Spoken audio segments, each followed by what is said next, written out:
चलिए, आज की क्लास में हम काव्य शास्त्र के एक बहुत ही महत्वपूर्ण बिंदु पे बातचीत करेंगे, बहुत ही महत्वपूर्ण विषय पे बातचीत करेंगे और शीर्षक है काव्य प्रयोजन। इसके पहले हम लोगों ने बहुत विस्तार से काव्य हेतु क्या है उस पर बातचीत की है और आज हम जानेंगे कि प्रयोजन क्या।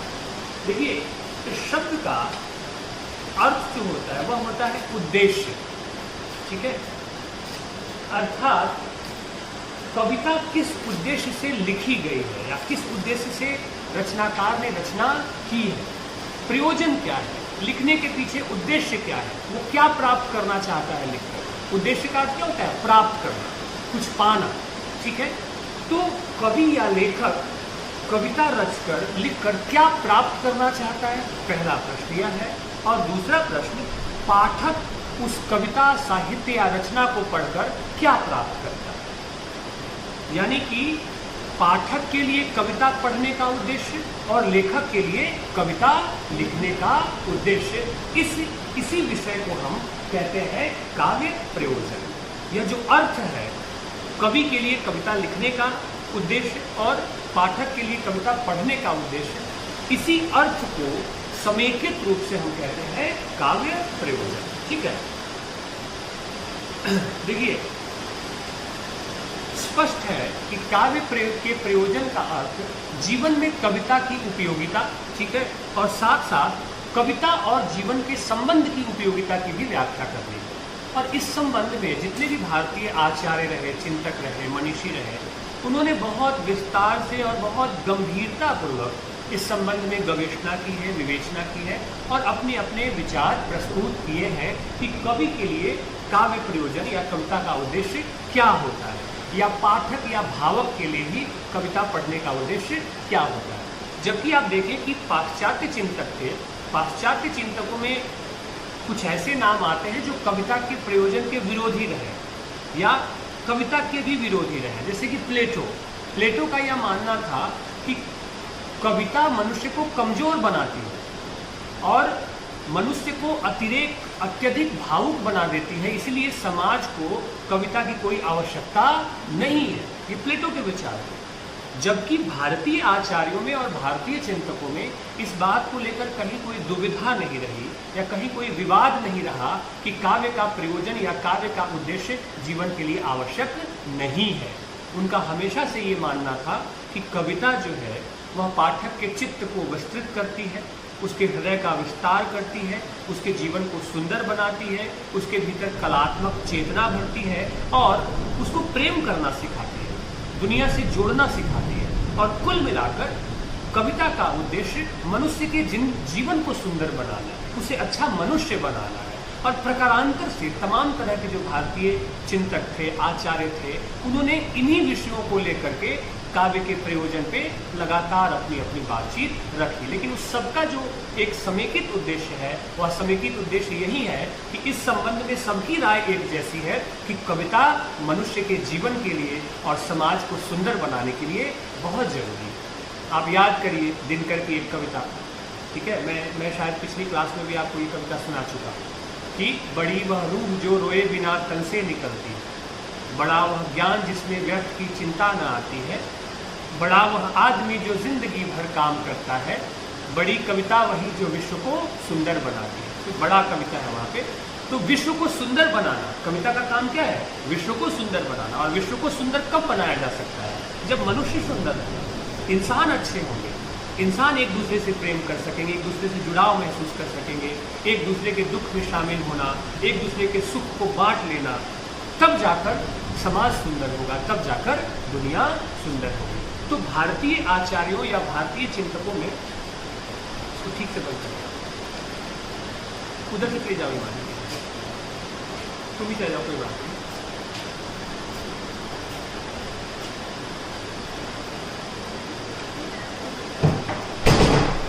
लगा दो उसको पीछे से बच्चा। हाँ, ये तो हवा के झोंके से।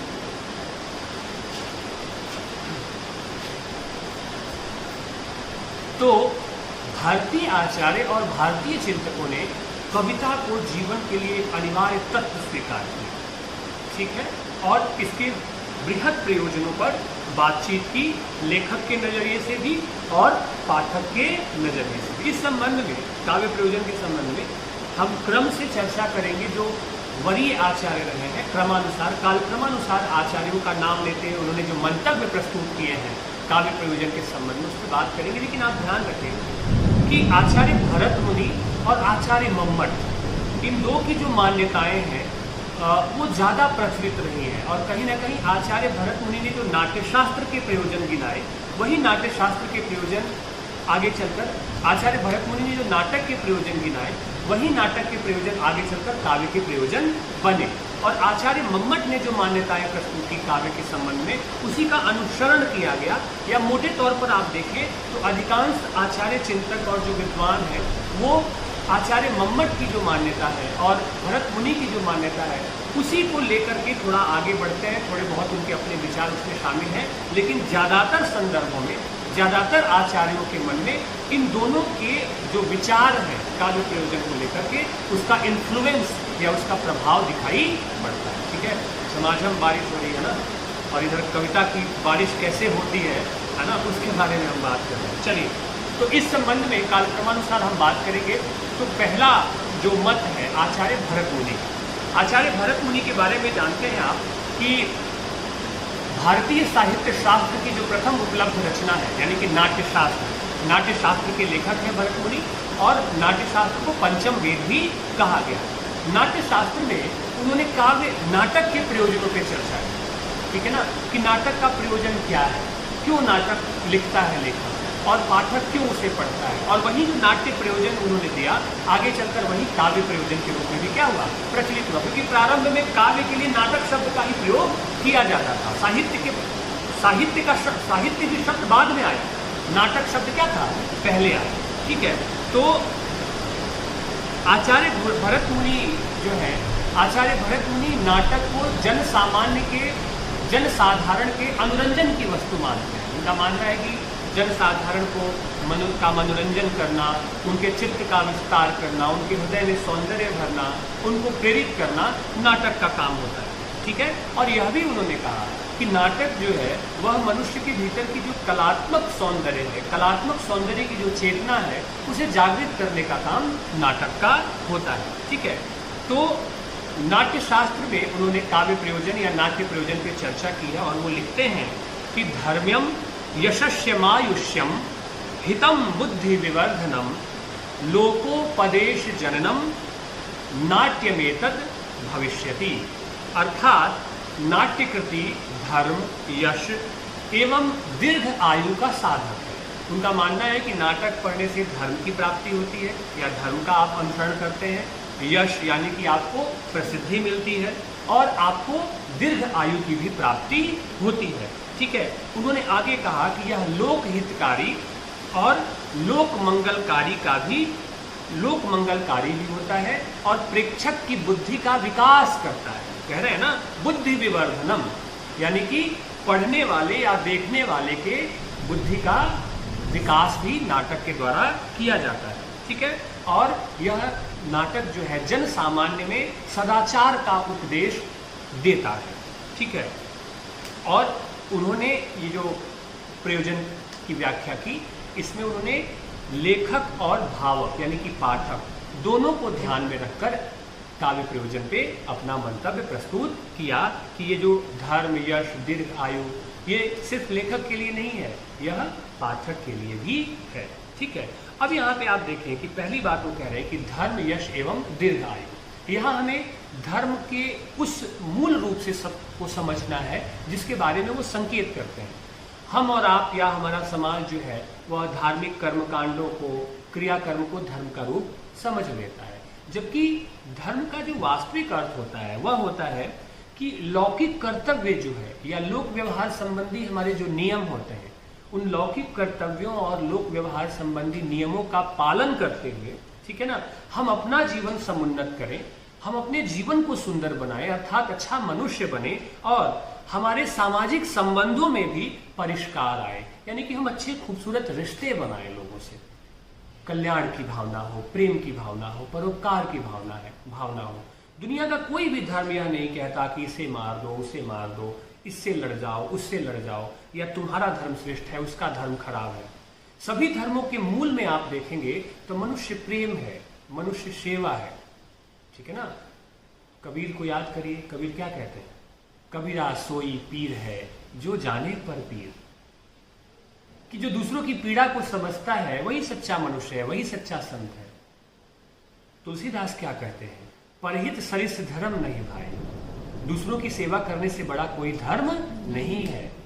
और देखिए इसका कितना गहरा प्रभाव हमारे संपूर्ण जनमानस में और जीवन में पड़ा, और बड़े बड़े मनीषियों पे भी, संतों पर भी पड़ा। महात्मा गांधी क्या कहते हैं, वैष्णव जनते तेने कहिए जे पीर पड़ाई जाने रे। कबीर कहते हैं कबीरा सोई पीर है जो जाने पर पीर। तुलसीदास कहते हैं परहित सरिस धर्म नहीं भाई। और महात्मा गांधी का सबसे प्रिय भजन क्या था, वैष्णव जनते तेने कहिए जे पीर पड़ाई जाने रे। जो दूसरे के दुख को समझता है, दूसरे के दर्द को समझता है, यह है। कबीर बार बार यही कहते हैं कि मनुष्यता यही सबसे बड़ा धर्म है, और सबसे बड़ी जाति एक है, वह है मनुष्य की जाति। तो धर्म का जो अर्थ यहां ये देना चाह रहे हैं आचार्य भरत मुनि, उसमें व्यापक मनुष्यता का समाहार है, मनुष्य प्रेम का समाहार है। आगे बात समझ में, उस धार्मिक भावना का समाहार से मतलब इनका नहीं है जो आप, जिससे आप कर्मकांड और पूजा पाठ और बाकी सारी चीजों से क्या करते हैं, जोड़ देते हैं, ठीक है। दूसरा इन्होंने कहा यश, ठीक है, धर्म्यम यशस्यमायुष्यम, दूसरा शब्द आया यश। यश का अर्थ होता है प्रसिद्धि, ठीक है, ठीक चल रहा है ना। हाँ, यश का अर्थ होता है प्रसिद्धि, फेम। मनुष्य की स्वाभाविक प्रवृत्ति होती है कि वो यश प्राप्त करना चाहता है, लोग चाहते हैं कि लोग उन्हें जाने, ठीक है ना। बहुत कम लोग ऐसे होते हैं जिन्हें गुमनामी पसंद है, ज्यादातर लोग चाहते हैं कि हम कुछ ऐसा काम करें, ठीक है, कि लोग हमें जाने, हमारे काम से जाने। तो ये जो इच्छा होती है ना कि लोग हमें जाने, हम ऐसा काम करें, ये इच्छा उनसे बेहतर काम करने के लिए क्या करती है, प्रेरित करती है। और इसी प्रक्रिया में कवि, लेखक या साहित्यकार रचना करता है कि उसके जाने के बाद भी दुनिया क्या करेगी, उसे याद कर सकेगी, ठीक है ना।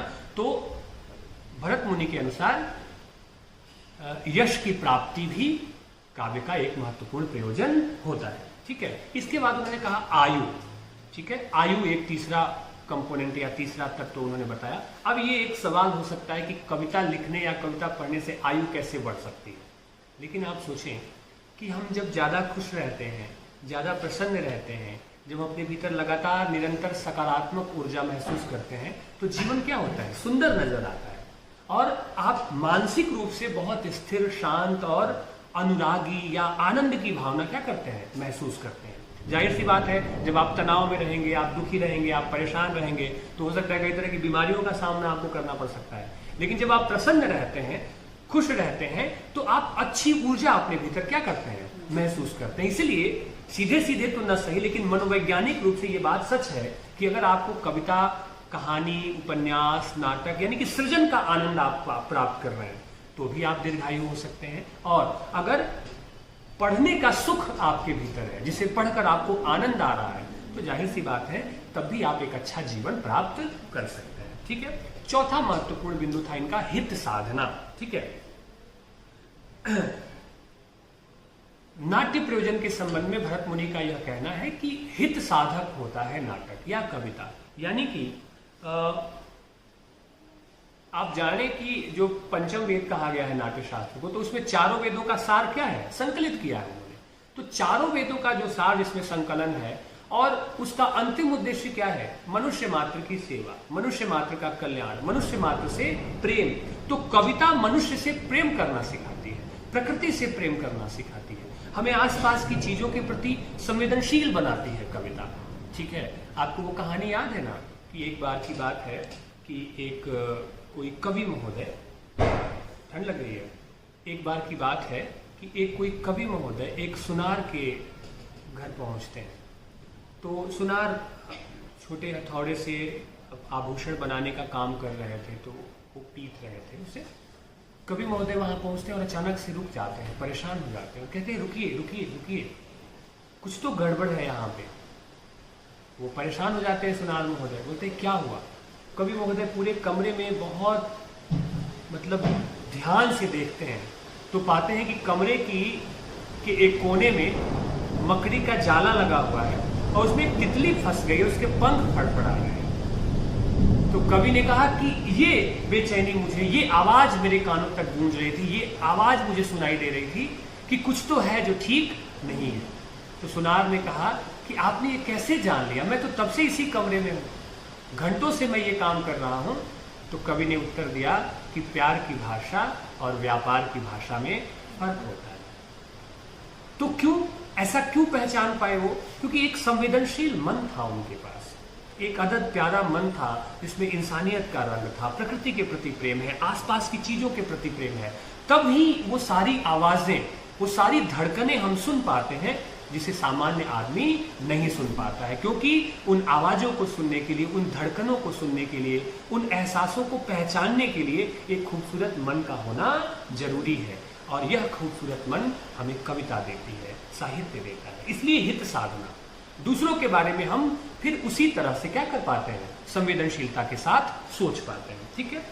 पांचवा तत्व बताया इन्होंने, बुद्धि विवर्धनम, अर्थात लिखने के दौरान भी कवि चिंतन करता है, मनन करता है, विचार करता है, कल्पना करता है, और इस पूरी प्रक्रिया में उसकी बुद्धि का क्या होता है, विकास होता है। पढ़ने के समय पाठक को भी मेंटल एक्सरसाइज करना पड़ता है ना, कि क्या कहने की कोशिश कर रहा है कवि, कौन कौन से अर्थ खुल रहे हैं, या बहुत सारे तथ्य उसमें आते हैं, बहुत सारी बातें आती है, बहुत सारी जानकारी आपको मिलती है कविता, कहानी, उपन्यास में। तो इससे भी क्या होता है, बुद्धि का विकास होता है। ठीक है। और छठा तत्व बनाया, लोकोपदेश जननम, यानी कि लोक को उपदेश देना। सीधे सीधे कविता उपदेश नहीं देती है, ज्यादातर अर्थों में सीधे सीधे कहानी कोई उपदेश नहीं देती है, लेकिन हाँ, पढ़ने वाला और नाटक देखने वाला आदमी आनंद के साथ साथ कोई ना कोई बात, कोई ना कोई प्रेरणा उसे ग्रहण करता है। तो ये 6 उन्होंने नाट्य प्रयोजन के 6 कारक बताए, या नाट्य प्रयोजन क्या है, या काव्य प्रयोजन, इसके बारे में उन्होंने 6 तत्व गिनाए। पहला क्या था, धर्म, यश, आयु, हित साधना, बुद्धि विवर्धनम, बुद्धि का विकास, और अंत में लोकोपदेश। ठीक है। ये भरत मुनि के नाट्य शास्त्र में जो नाट्य प्रयोजन बताए गए हैं, वो ये 6 नाट्य प्रयोजन उन्होंने बताए हैं। आगे बात समझ में स्पष्ट है। अब आगे जब ये चीजें रिपीट होंगी, जैसे कि मान लीजिए यश की प्राप्ति या धर्म, या तो आप समझ रहे हैं, तो उस पर हम विस्तार से चर्चा नहीं करेंगे, उससे हम आगे बढ़ते चले जाएंगे। ठीक है। दूसरे क्रम में, इसी क्रम में जो दूसरे आचार्य आए या चिंतक आए, वो थे आचार्य भामह। आचार्य भामह ने 4 पुरुषार्थों को काव्य प्रयोजन माना। ठीक है। 4 पुरुषार्थों के ज्ञान को काव्य का प्रयोजन माना। और पुरुषार्थ चातुष्टय क्या है, धर्म, अर्थ, काम और मोक्ष। ठीक है। और इन पुरुषार्थों के ज्ञान के अतिरिक्त वे समस्त कलाओं में निपुणता, कीर्ति और प्रीति अर्थात आनंद को काव्य का प्रयोजन स्वीकार करते हैं। और वो कहते हैं कि धर्मार्थ काम मोक्षेषु वैचक्षण्यम कलासु च करोति कीर्तिम प्रीति च साधु काव्य निबंधनम। अर्थात कि धर्म, अर्थ, काम और मोक्ष। धर्म के बारे में हम बात कर चुके हैं। अर्थ मतलब धन की प्राप्ति, कवि लेखक लिखता है तो उससे जीविकोपार्जन भी होता है, उसे अर्थ की भी प्राप्ति होती। काम का अर्थ इच्छाओं की पूर्ति। ठीक है। धन जैसे कि पैसा, धन की प्राप्ति अगर आपकी इच्छा है तो वो आपकी इच्छा पूर्ति हो रही है। यश की प्राप्ति अगर आपकी इच्छा है वह भी पूर्ति हो रही है। स्वांतः सुखा यानी कि लिखकर आप आनंद प्राप्त कर रहे हैं, वह उसे प्राप्त हो रहा है। तो काम में तमाम तरह की इच्छाएं शामिल हो जाती हैं। धर्म, अर्थ, काम और मोक्ष। मोक्ष का अर्थ है कि स्व की सीमा से मुक्त होना, जहां आप अपने आप से ऊपर उठ जाते हो, अपने अहम का विसर्जन कर देते हो, और फिर वही बात होती है कि आप सब में ईश्वर का रूप देखने लगते हो, सबको आप प्रेम करने लगते हो। आपके भीतर कोई बहुत वैमनस्य का भाव नहीं होता, किसी के लिए स्वार्थ का भाव नहीं होता। यही तो है मोक्ष। ठीक है। यही स्व की भावना से मुक्त हो जाना मोक्ष है। और इसी धरती पे स्वर्ग और नरक दोनों है। आपके जीवन में खूबसूरत लोग हैं, अच्छे मित्र हैं, तो जहां आप हैं वही स्वर्ग है। अच्छे लोग नहीं हैं, आप प्रसन्न नहीं हैं, तो आप सोने के महल में भी रह लीजिए तो क्या है, वो स्वर्ग नहीं है। तो ये तो मानसिक स्थिति की, आपकी मानसिक स्थिति क्या है, और दूसरा कि आपके संबंध किन लोगों के साथ है, किन लोगों के साथ रहते हैं आप, किन लोगों के साथ आप जीवन जीते हैं। इसी प्रक्रिया में स्वर्ग और नरक की उपस्थिति हो जाती है। कभी कभी आप अपने किसी बहुत अच्छे लोगों के साथ समय बिता करके देखिए, आपको पता चलेगा कि वक्त यूं निकल गया और आपको पता नहीं चला। घंटों आप बैठे रहे, बातें करते रहे दुनिया जहान की, और पता चला कि अरे, जैसे लगा कि अभी अभी तो आए थे। ये स्वर्ग है, और एक एक पल आप बिता रहे हैं और घड़ी देख रहे हैं और समय बीत नहीं रहा, यानी कि जीवन में उस समय आपके सुख उपस्थित नहीं है। तो मोक्ष का मतलब हुआ यहाँ पे कायदे से कि स्व की भावना से मुक्त हो जाना। आई बात समझ में। तीसरे आचार्य इस कड़ी में आचार्य वामन ने प्रीति और कीर्ति को, यानी कि प्रेम और कीर्ति, ठीक है ना, इन दो को ही काव्य प्रयोजन स्वीकार किया है। प्रीति अर्थात आनंद या भावक की दृष्टि से काव्य का प्रयोजन क्या है, यानी कि पाठक पढ़कर कैसे प्रेम अनुभूति कर रहा है, या लिखते हुए लेखक कैसे प्रेम का भाव अपने भीतर महसूस कर रहा है। और कीर्ति अर्थात यश, कवि की दृष्टि से, ठीक है ना। पहली दृष्टि भावक की दृष्टि से, ठीक है ना, फिर से समझ लीजिए। आचार्य वामन ने कीर्ति और प्रीति को काव्य का प्रयोजन स्वीकार किया। प्रीति अर्थात भावक की दृष्टि से, यानी कि पाठक की दृष्टि से कि वह पढ़कर कैसे आनंद की प्राप्ति कर रहा है, और कीर्ति अर्थात कवि की दृष्टि से कि काव्य लेखन के संबंध में कैसे उसे यश और प्रसिद्धि की प्राप्ति हो रही है। और वो लिखते हैं, काव्यम सत दृष्टार्थम प्रीति कीर्ति हेतुत्वात्, ठीक है, अर्थात प्रीति और कीर्ति ही उसके हेतु हैं, यानी कि उसके प्रयोजन है। आगे बात समझ में।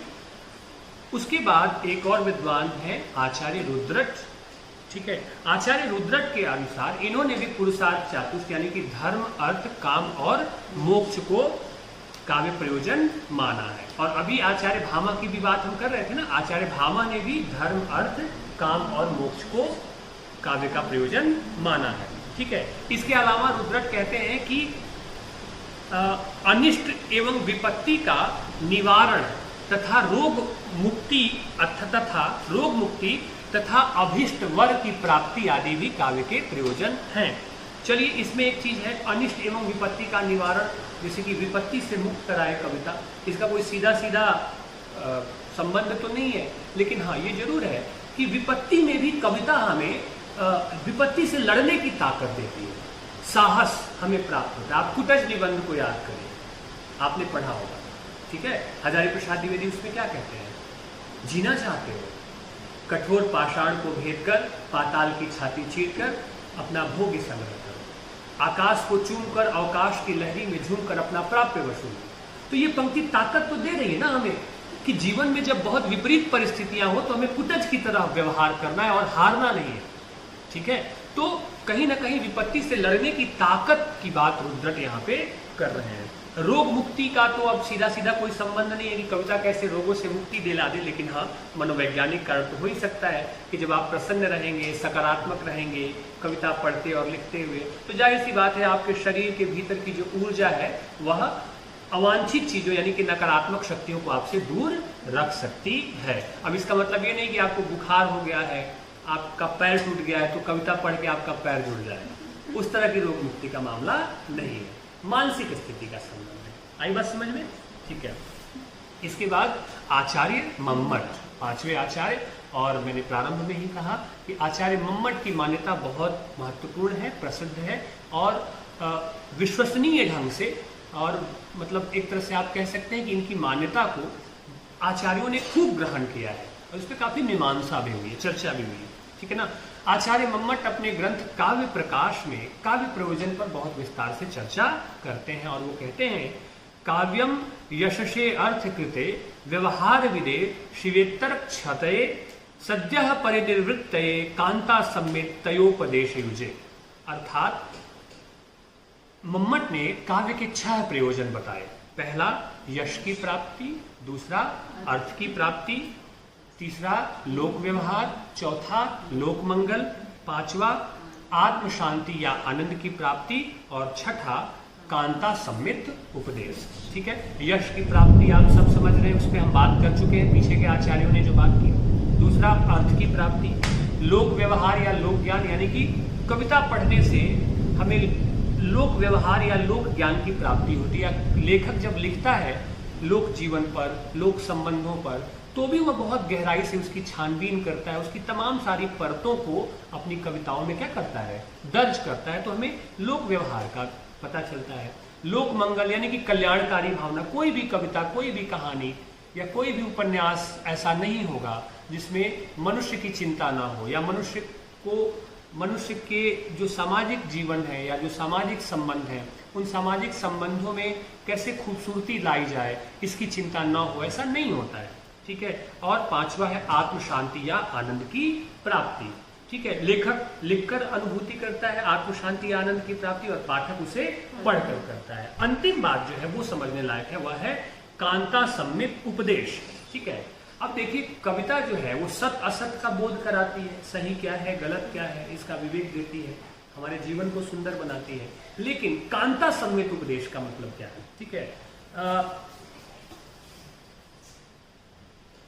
कांता सम्यक उपदेश का अर्थ है कि उपदेश इस तरह से आए जैसे कि रस आता हो, जैसे कि प्रेम आता हो, जैसे कि प्रेमिका की कोई बात, वो बात उपदेश नहीं लगती, लगता है कि उसे हम क्या कर लें, आनंद के साथ उसे हम क्या करते हैं, स्वीकार कर लेते हैं। जैसे कि हम किसी के प्रेम में होते हैं तो उसकी हर बात हमें क्या लगती है, सुंदर लगती है, निराली लगती है, अच्छी लगती है। काव्य प्रयोजन में उन्होंने बताया कि कविता रस के साथ, काव्य रस के साथ अपना उपदेश क्या करता है, प्रस्तुत कर देता है, जो सीधे सीधे कोई उपदेश जैसा नहीं लगता है। ऐसा बिल्कुल नहीं लगता कि उपदेश आपके ऊपर क्या किया जा रहा है, थोपा जा रहा है। ऐसा लग रहा है कि प्रेम के साथ, रस के साथ, आनंद के साथ आप किसी चीज को लेकर के प्रेरित हो रहे हैं या कोई अच्छी बात आप सीख पा रहे हैं। तो कांता सम्यक उपदेश से है कि चूंकि काव्य में सौंदर्य बोध और रस बोध की प्रधानता होती है, ठीक है ना, तो भावक यानी कि पाठक के मन में अप्रत्यक्ष रूप से, सीधे सीधे ना कह के अप्रत्यक्ष रूप से कोई संदेश या प्रेरणा प्रस्तुत कर देना काव्य उद्देश्य होता है। और जब यह उपदेश सरस और हृदयग्राही होता है उसे ही हम कांता सम्यक उपदेश कहते हैं। तो ये आचार्य मम्मट की मान्यता थी कि जो कि बहुत महत्वपूर्ण मान्यता है। इसके बाद आचार्य विश्वनाथ ने भी चारों पुरुषार्थों धर्म, अर्थ, काम और मोक्ष को काव्य का प्रयोजन माना है। अब आप देखें कि पुरुषार्थ चातुष्ट यानी कि धर्म, अर्थ, काम, मोक्ष को काव्य प्रयोजन मानने वाले कितने विद्वान हो गए? आचार्य विश्वनाथ हो गए, और भामा हुए, और रुद्रट थे ना, ठीक है, अर्थात 3 आचार्य हो गए। पुरुषार्थ चातुष्ट को मानने वाले, काव्य का प्रयोजन मानने वाले 3 आचार्य हुए, आचार्य भामा, आचार्य रुद्रट और आचार्य विश्वनाथ। ठीक है ना। इन्होंने कहा साहित्य दर्पण में इन्होंने जो अपनी बात प्रस्तुत की उसमें उन्होंने धर्म, अर्थ, काम और मोक्ष को 4 काव्य प्रयोजन बताए। ठीक है। तो आप देखें कि आचार्य मम्मट द्वारा जो प्रस्तुत सिद्धांत था काव्य प्रयोजन का, वहीं आगे के आचार्यों द्वारा भी क्या किया गया है, स्वीकृत हुआ है। ठीक है ना। और चारों पुरुषार्थों की काव्य से प्राप्ति, ठीक है ना, यह सामान्य सर्वमान्य काव्य प्रयोजन नहीं है। धर्म की बात हुई है, यश तो आया है, ठीक है ना, यश की बात हुई है, काम की बात हुई है, मोक्ष की बात हुई है, लेकिन मम्मट द्वारा जो प्रतिपादित सिद्धांत था उसको ज्यादा स्वीकृति मिली है, और भरत मुनि का जो सिद्धांत था वह भी उसमें सम्मिलित हुआ है। लेकिन धर्म और अर्थ, काम और मोक्ष जो पुरुषार्थ चातुष्ट थे, ये सर्वमान्य मान्यता नहीं है। यह मान्यता भामा की, रुद्रट की और आचार्य विश्वनाथ की है। ठीक है ना। इसके अलावा संस्कृत के काव्य शास्त्र के संस्कृत के जो विद्वान थे, हमारे जो आचार्य थे, उसके अलावा भारतीय जो हिंदी के जो विद्वान आचार्य चिंतक हुए, कवि लेखक हुए, उन्होंने भी अपने अपने ढंग से काव्य प्रयोजन पे क्या की है, चर्चा की है। रामचरितमानस में तुलसीदास जी लिखते हैं, स्वांतः सुखाय तुलसी रघुनाथ दाता, कि मैं राम का कीर्तन भजन या राम के बारे में जो कुछ भी लिखता हूँ वह मैं क्या करता हूँ, आत्म सुख के लिए, स्वांतः सुख के लिए लिखता हूँ। अर्थात तुलसीदास के लिए काव्य प्रयोजन क्या हुआ, स्वांतः सुखाय, खुद के सुख के लिए वो काव्य रचना करते हैं। एक जगह और लिखते हैं, कीरति भनीति भूति भल सोई, सुर सरि सब सब कहाँ हित होई। अर्थात कीर्ति, कविता और संपत्ति वही उत्तम है जो गंगा जी की तरह हित करने वाली होती है। अर्थात वो काव्य का प्रयोजन हित से भी जोड़ते हैं, लोक मंगल से भी जोड़ते हैं। मैथिली शरण गुप्त का नाम ले लीजिए, उन्होंने अपनी कविता में लिखा, उन्होंने वो लिखते हैं कि केवल मनोरंजन न कवि का कर्म होना चाहिए, उसमें उचित उपदेश का भी मर्म होना चाहिए। कि सिर्फ मनोरंजन करना कविता का उद्देश्य नहीं है, उसमें कोई बात हो, उसमें कोई मर्म हो, ठीक है ना, जो आपको प्रेरित कर सके, इंसानियत से जोड़ सके, दुनिया की खूबसूरती से आपको जोड़ सके, वही कविता होती है। आचार्य रामचंद्र शुक्ल ने लिखा कि कविता का अंतिम लक्ष्य जगत में मार्मिक पक्षों का प्रत्यक्षीकरण कर उसके साथ मनुष्य हृदय का सामंजस्य स्थापित करना है। यानी कि जो भी मार्मिक पक्ष हैं जीवन के और संसार के, उसके साथ मनुष्य कैसे जुड़ सके, ये काम है कविता का, और इसी का उद्घाटन करती है कविता। प्रेमचंद ने लिखा कि साहित्य का उद्देश्य हमारा मनोरंजन करना नहीं है, वह हमारे विवेक को जागृत करता है, हमारी आत्मा को तेजोदीप्त करता है। और एक जगह लिखा भी कि साहित्य राजनीति के पीछे चलने वाली मसाल नहीं है, साहित्य राजनीति को दिशा दिखाते हुए आगे चलने वाली मसाल है। ठीक है, हजारी प्रसाद द्विवेदी की बहुत महत्वपूर्ण मान्यता है इस संबंध में। वो मनुष्य को साहित्य, मनुष्य ही साहित्य का लक्ष्य है, वो मानते हैं कि मनुष्य बनाना साहित्य का लक्ष्य होता है। वो लिखते हैं, मैं साहित्य को मनुष्य की दृष्टि से देखने का पक्षपाती हूँ, जो वाग्जाल मनुष्य को दुर्गति, हीनता और परमुखापेक्षिता से बचा न सके, जो उसकी आत्मा को तेजोदीप्त न बना सके, जो उसके हृदय को पर दुख कातर का मतलब कि दूसरे के दुख को समझने वाला न और संवेदनशील न बना सके, उसे साहित्य कहने में मुझे संकोच होता है। अर्थात कुल मिलाकर आप सभी बातों को एक साथ जोड़ करके देखें तो एक सुंदर मनुष्य बनाना, एक ऐसा मनुष्य बनाना जो सबको प्यार कर सके, अपने आसपास की चीज़ों के प्रति संवेदनशील हो सके, एक खूबसूरत मन हो उसके पास जो सबको प्यार बांट सके, और यही चीज़ें उसके भीतर पैदा करना साहित्य का क्या होता है, प्रयोजन होता है।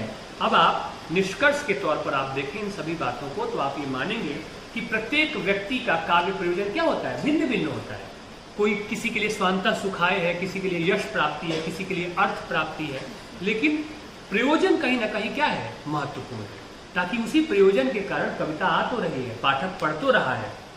ठीक है, और दूसरा कि आनंद प्राप्ति काव्य का प्रमुख प्रयोजन है, जिससे रसानुभूति प्राप्त किया जा सकता है। और तीसरा यश प्राप्ति, अर्थ प्राप्ति, व्यवहार ज्ञान, अमंगल का नाश और लोकोपदेश भी मूलतः काव्य के प्रयोजन के रूप में स्वीकार किए गए हैं।